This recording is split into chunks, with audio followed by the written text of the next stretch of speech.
Citizens, it's that time. You are officially in Alert Zone. Welcome to the Alert Zone TV. I am the Wizard, Uncle James. I would love for you to become an active citizen of the Alert Zone.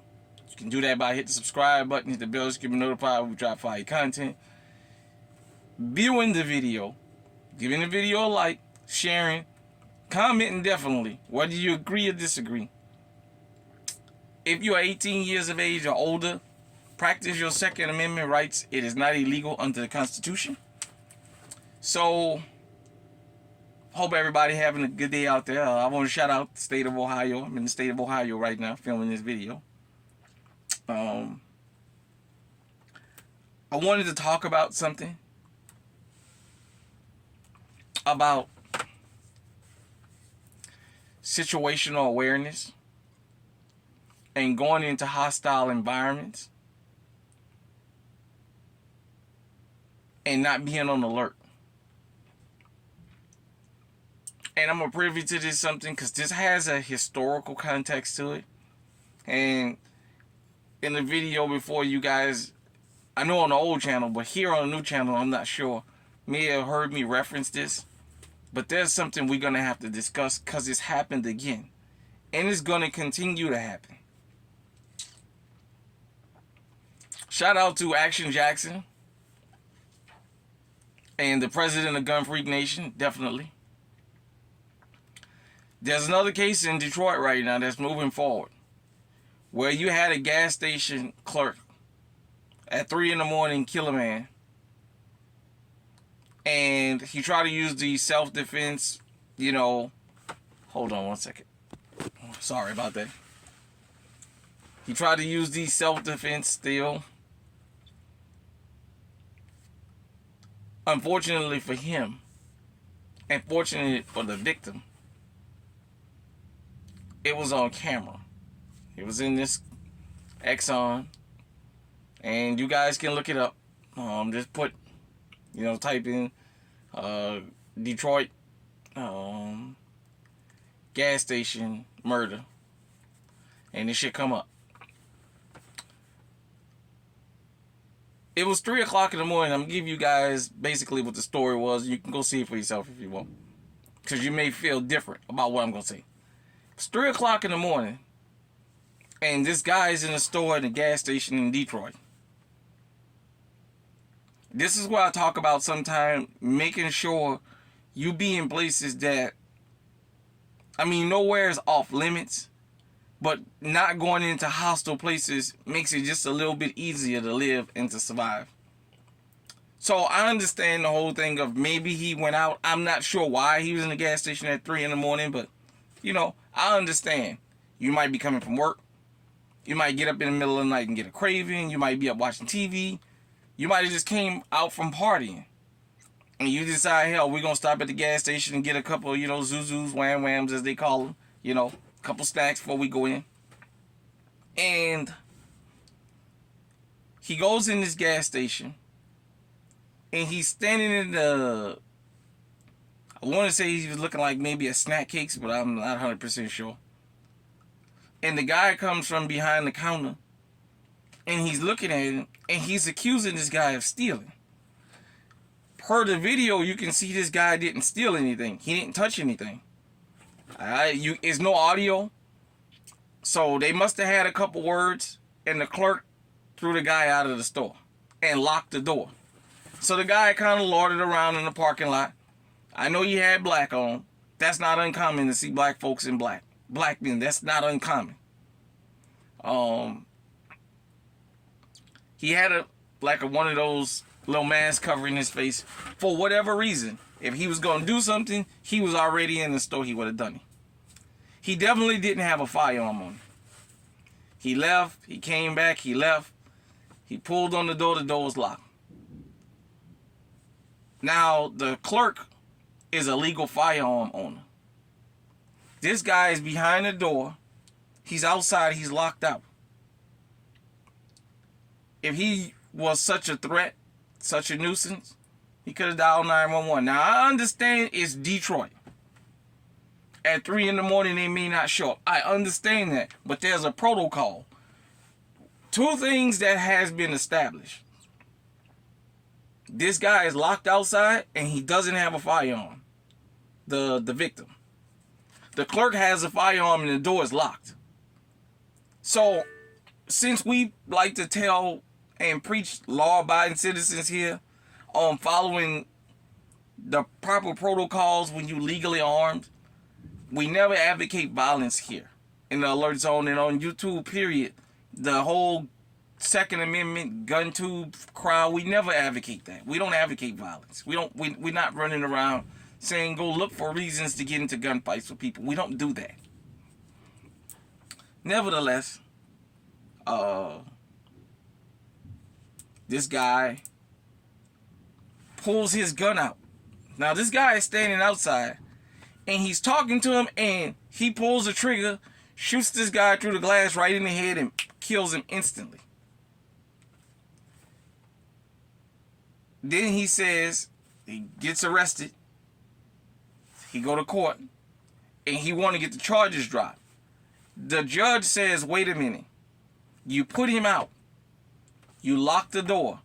So you had a locked door, and if you felt unsafe, you could have went behind the counter, even with the door locked, with a bulletproof windshield that y'all got.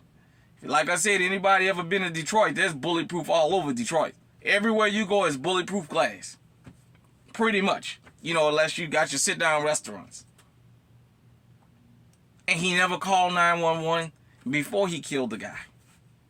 Even if he would have dialed 911 and felt like this guy wasn't going to leave him, he might have had somewhat of a leg to stand on, but he didn't. And so being, hold on one second. Sorry about that, people, I'm back. But he took this young man's life, and afterwards he was trying to use the whole I was afraid. Well, I pulled my firearm, but I was just trying to scare him. The reason I do this content is because I got to live in this world and my family got to live in this world. My friends, my loved ones. And I always think about people that's new to firearms. And I don't mean the people that's trending and see this on YouTube and see, well, this is a trend. I'm going to just go buy guns so I can show them off on YouTube. And I don't have a plan on using them. I just want to show I got them. I mean for people who's going to carry a firearm, and not just the collectors, just the everyday people that's new to them. I want you guys and girls to understand you got more restrictions on you when you legally armed than when you out here thugging. We preach righteousness here because the street people, the criminals, they have their advocates. I'm the legal, law-abiding citizens advocate. And so he pulls this firearm and he shoots this guy through the door. First off, they always say you don't pull a firearm you don't plan on using. That's number one. Number two, under the law, that guy didn't pose a threat because he didn't have a firearm. He never reached for a firearm. He never produced a firearm. Technically, he never stole nothing because it's all on camera.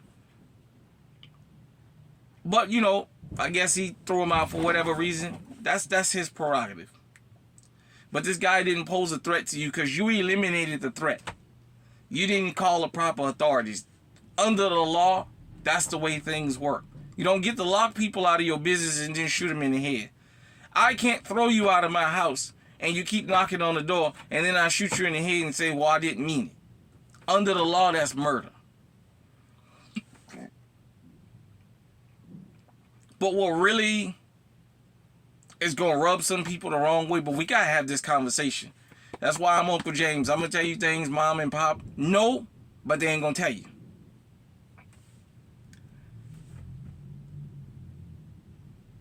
We, black people, that's part of the reason I do this also. And this is specifically for the black gun tubers here. Male and female. What's important about this space is we trying to change the narratives about black people and firearms.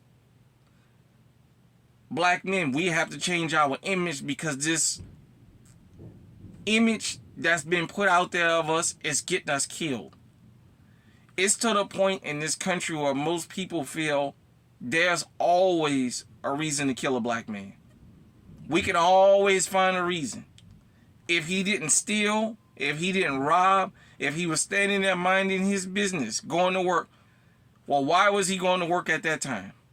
Why was he at that bus stop? We can always find a justification for killing a black person, and a man in particular. And this cuts across racial lines. I mean, this is just us, period. Whether the assailant is black or other than. This whole thing of we've let ourselves go so much that we got a persona that most black men are not criminals. Most of us don't have criminal records. You understand what I'm saying? But this whole thing about this myth, and I'm going to bust this fucking myth right now. This myth that black people are such thieves, black children, when black folks come in the store, we the only thieves in the damn country, we the only thieves in the world. Let me explain something to you. For those of you who've never grew up in the hood, in a black neighborhood that's considered the hood, what have you, if these people were so afraid of us, what the fuck they come open a business in a black neighborhood for? All that stealing and shit that they put on TV and all, that's not true. That don't make business sense to come and open a business on the corner where you know the people gonna come in there and rob you blind all day long. They wouldn't insure you. They wouldn't insure your business if it was like that. That's number one. And number two, for the ones who can't get insurance or a license, because like what happened when the guys got locked in the store over there in Detroit, that place didn't even have an operator's license. If these people were so afraid, believe me, they would pick up and go to their own community. They come around us because they know no matter how bad they tell you this corner is, they don't have to have fucking 24-hour security there because ain't nobody gonna do them shit. And they know that. That's just logics. For the young people out there who wasn't around during the LA riots, it wasn't just about Rodney King. There was a situation that happened before that, or in that time period, with Latasha Harlins being shot by that Asian woman in the back of her head in that store. Her husband got on the phone and said it was an armed robbery. That's why this little girl got shot, and then the video came out. The little girl had the money to pay. The woman accused her of stealing, and she kept saying, but here's the money, here's the money. You can see her reaching the money. The woman told her she wanted her to get out the store. They had an argument. The little girl turned around and she shot her right in the back of her fucking head. That was a coward's move. And she only got probation for that. The Asians got themselves together and protested that it was just a mistake and we all into this together and all the other stuff. I told you, and I'm going to say this again. If I didn't say it last time, I'm going to say it now. And it's going to rub some people the wrong way. But I'm going to just call a spade a spade. The average black person in this country deal with more racial aggression from non-white people than we do white folks. Because most black folks, especially if you live in an all-black community, pretty much the Asians, and when I say Asians, I mean Arabs, because when Andrew Yang started talking that stuff about we got to start working with black people, it was the Arabs that pulled this coat and said, oh no, we Asian. We ain't working with them. The East Indians, the Southeast Asians, all that deal there. Most of the black neighborhoods, they own all the stores. They run all the stores and gas stations around there. So we deal with them more than we deal, with exception of on the job, than we deal white people. There's black folks that go, basically that don't leave their neighborhood. And if they don't leave their neighborhood, all they ever deal with is the Asians or the Hispanics that own the stores and the little businesses in the neighborhood. And we get more racial aggression from them than we do white folks. This myth that we're thieves has gotten deadly. There's always a justification for shooting one of us in their mind. If that person wasn't stealing, Well, so what? They come in here and steal all the time. Well, yeah, maybe he was paying this time, but what about if he stole last time? There's always that fucking cloud, that what if that's over our head. And it's starting to have really deadly consequences. Is what I'm getting through to you. As black folks, you know when you walk up in these fucking people's store, they're already giving you shit. That shit about hurry up and buy, that's what they want you to do. They don't want you to laugh and giggle with them. All they want you to do is come in there, pay for your gas, and get the fuck out of there. Come in there, buy your iced tea, buy your hot Cheetos, buy your fucking honey bun, and get the fuck out my store. I don't want to laugh with you. I don't want to giggle with you. In New Orleans, come in here, go to the back, buy your hot sausage po' boy, or smoked sausage on toast or what have you, and get the fuck out of here. When you go to Manchus on Claiborne and Esplanade, then people don't want to laugh with you in there. They want you to buy what you got to buy and get the fuck out of here. And they want you to know what you looking for when you come in the damn store. They don't want you to come in there and look around. They want you to come straight in there, go to what it is they got, pay for it, and leave.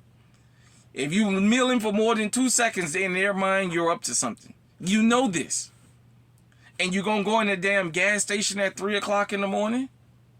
You're always suspected of doing something wrong. Now, am I telling you that I'm spewing hate? I'm not spewing hate. What I'm telling you is, a lot of times when we walk into these places, we know that it's a hostile environment. We know this. Now, I know maybe some people going to be angry because I'm talking about it, but we know this.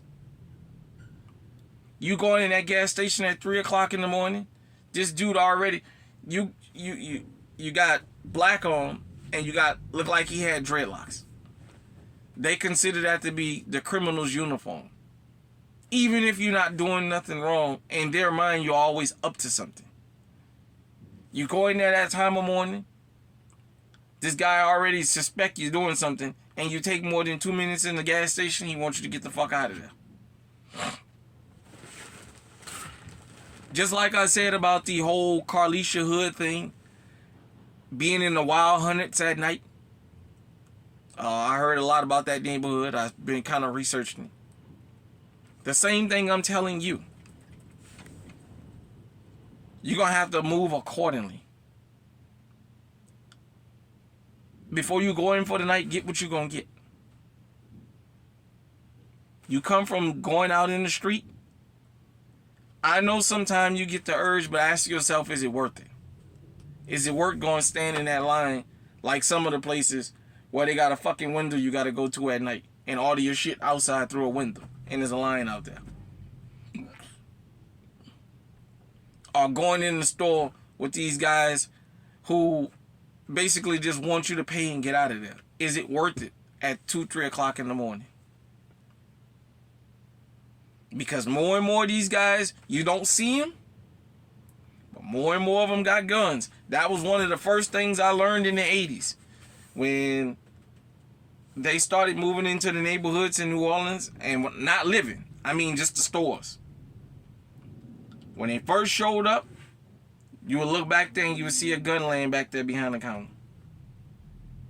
Or, if you happen to be outside around the back of the store, you would see a little room which you see a bunch of them sitting in there watching the cameras. And they got guns back there. So they show up prepared. Now they've gotten to the point where all they're doing is looking for an opportunity now. And that trope of us always coming in there stealing is justification enough. The justification for Latasha Hollins was she wasn't stealing, but them little black kids steal all the time. Everybody else steal, but it's always us that is magnified. I can't change what other people perception of us is. But I want us to change our image in the sense of there are certain things we got to stop embracing because it's having deadly consequences. It's what I'm saying. if you understand me. I'm not telling you to dress different. And now for the men, I am saying, pull your pants up at least. You know what I'm saying? They're already looking at you when you come in these places.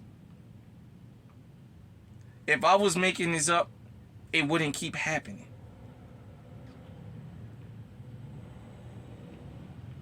This guy lost his life by somebody that was looking for an opportunity. Down there in South Carolina, a couple months or two back, you had that young kid. The son started accusing that little boy of stealing. He didn't steal nothing. He already knew what the play was. He left, he ran, they chased him down and shot that boy in his back and killed him. This trope about us being thieves and us being the criminal class and all, that's fine. Let me say this. When you walk in most businesses, there's a sign most people never notice. We reserve the right to refuse any customer at any time for any reason. If them folks want you to leave, just leave. Go about your business. Because it's not worth hanging around. There's no threat. There's never been a threat, truth be told. There's always been the fucking opportunity. And it cost this young man his life at 3 o'clock in the morning. Because he went into hostile territory. And he had his guard down. And he just kept agitating. The man told you leave and get the fuck on away from there. Yeah, I understand he shouldn't have went and pulled on the door to see if the door was unlocked. But this man is back there behind the glass, behind the door safe. And he shoots through there and he kills this guy. Situational awareness has to be for everybody. I'm seeing more and more now about out in Beverly Hills and all these upscale areas. You're having all these home invasions and break-ins. Now those are inside jobs. I'm willing to believe security has a big part to play. And I'm willing to even say the police department in those areas. Those are inside jobs. Because with the amount of security that's paid around there and the way they patrol those areas, yeah, I'm pretty sure a lot of these upscale areas is inside jobs. But nevertheless, you have to be careful where you go. When you're going into a potential place that you know is an 80-90% chance that something can happen at any time, do what you got to do and get out of there. If the people start shit with you, just leave and take your money elsewhere. It's not worth your life. It's not worth the loss for your family. So I just wanted to talk about that. Hit me in the comment section and let me know what you think. I'm going to say this again, and I'm going to be very blunt and direct. Black men, we have to be more careful. The image of us in firearms, even though the majority of us that have firearms have them legally, that negative image has already given people the opportunity, basically the excuse they need. Now all they're looking for is an opportunity. You know, when I was in the 6th grade, I had a teacher tell me, it's going to get to the point for y'all black men, y'all going to have to peek out of the door before you can even go anywhere. Because of the amount of threats you're going to have out there. And it's getting to that.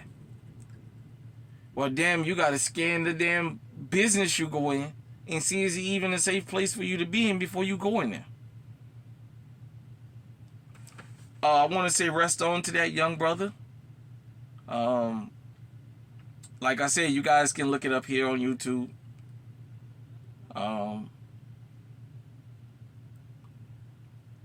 He walked into a hostile environment and he took it for granted. You can't. You already know. You seen what happened with affirmative action and what group it was that was out there pushing that and that was proudly celebrating that. They're proudly celebrating about that. And they singled us out.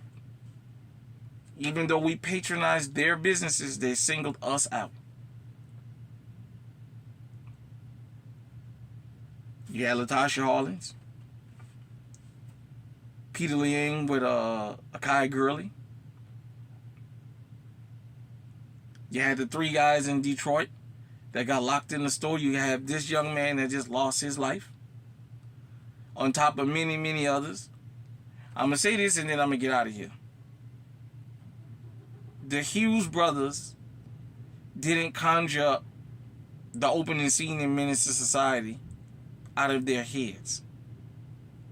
The only thing they did was put an opening scene in the movie that was real life for the majority of us.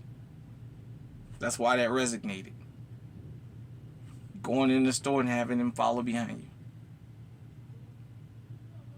And yet they chose to go in that store. You even heard him say, every time I come in here, you follow me. She can't say he's ever stolen anything, but the fact that he comes in there, she follows him. Patronize these people's business, get what you got to get, and get out of there. And if you feel like that makes you uncomfortable and you don't need to be rushed out, you're not going to get rushed, find somewhere else to go. Don't go somewhere where they want you to hurry up and get out of there, because it can cost you your lifetime. It doesn't matter what the courts say. It doesn't matter if this guy go to prison. This young man lost his life. Hit me in the comment section and let me know what you think. Till next time, everybody, stay safe, stay on high alert.